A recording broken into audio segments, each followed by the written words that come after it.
बिहार की सियासत तेजी से घूम रही है। कुछ महीने पहले कयास लग रहे थे कि नीतीश कुमार पलटी मारकर आरजेडी से हाथ मिला सकते हैं, लेकिन नीतीश कुमार ने ऐसा कुछ नहीं किया।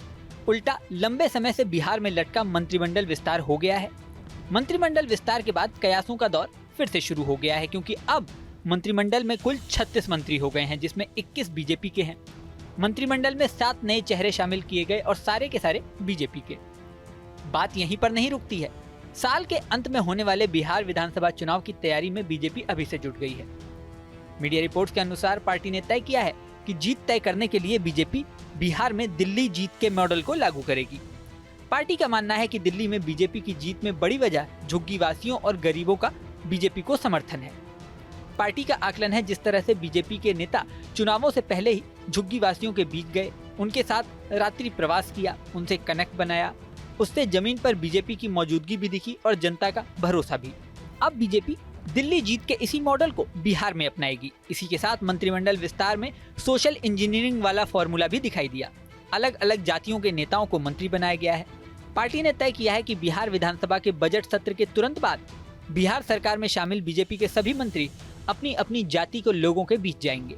ये मंत्री बिना किसी तामझाम और प्रोटोकॉल के अपने अपने समाज के लोगों, उनकी बस्तियों, उनके मोहल्ले में जाएंगे। वहाँ लोगों से अनौपचारिक बातचीत करेंगे। सरकार के काम बताने के साथ ही उनकी समस्याएं भी सुनेंगे।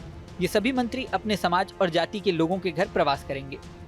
रात्रि प्रवास के दौरान इन सभी मंत्रियों को समाज के लोगों के साथ अनौपचारिक बातचीत करने के लिए बीजेपी इनको टॉपिक और नोट्स भी देगी।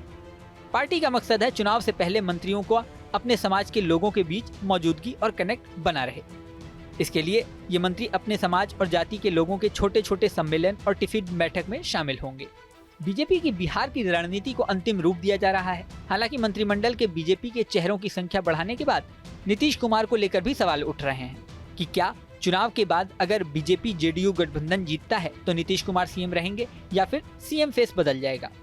हाल ही में बीजेपी के प्रदेश अध्यक्ष दिलीप जायसवाल ने भी कहा कि सीएम फेस संसदीय बोर्ड तय करेगा, लेकिन अपने बयान के कुछ देर बाद ही वो अपने बयान से पलट गए।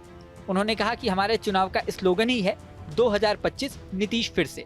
दावा ये भी किया जा रहा है कि अगली सरकार में कैबिनेट मंत्रियों की संख्या सर्वे के आधार पर चुनाव से पहले ही तय कर दी जाएगी। यानी किस पार्टी के कितने कैबिनेट मंत्री, इसका फॉर्मूला चुनाव से पहले तय हो जाएगा। एनडीए में बीजेपी, जेडीयू, लोजपा, जीतन राम मांझी और उपेंद्र कुशवाहा हैं। बीजेपी लगभग 100 सीटों पर, जेडीयू लगभग 90 से 95 सीटों पर चुनाव लड़ सकती है। बाकी सीटें एलजेपी, उपेंद्र कुशवाहा और जीतन राम मांझी के सहयोगी दलों को दी जा सकती हैं। बीजेपी के बिहार में 4 बड़े चेहरे दिलीप जायसवाल, सम्राट चौधरी, विजय कुमार सिन्हा और नित्यानंद राय होंगे। इस वीडियो में फिलहाल इतना ही। बने रहें न्यूज नेशन के डिजिटल प्लेटफॉर्म पर। न्यूज नेशन अब व्हाट्सएप पर खबरों की ताजा अपडेट के लिए न्यूज नेशन के इस क्यूआर कोड को स्कैन करें।